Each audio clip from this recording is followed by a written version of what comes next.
Kūno reorganizavimo taškas. Dirbant su fantomu, lavinama suvokimo sritis. Šalia kūno oda yra širdies lygmens. Centras vadinamas kūno reorganizavimo taškas.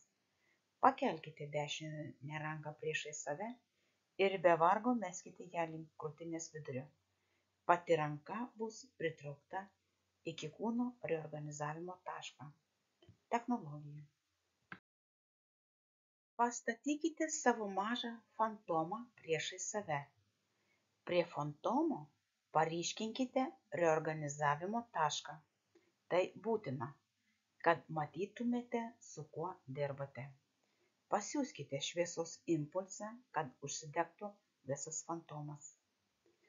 Suformuokite valdymo tikslą užduotį mažoje sferoje. Užduotis turi būti konkreti. Regėjimo, klausos atstatymas, organų atstatymas, normali sveikata iki 18 metų arba bet kokio kito amžiaus, pagal kūrėjo atvaizdą ir panašumą. Galite nustatyti keletą užduočių. Sferoje, kurioje sudėtos užduotys, suspauskite į tašką ir vienu impulsu labai greitai įmeskite į fantomo kūno reorganizavimo tašką.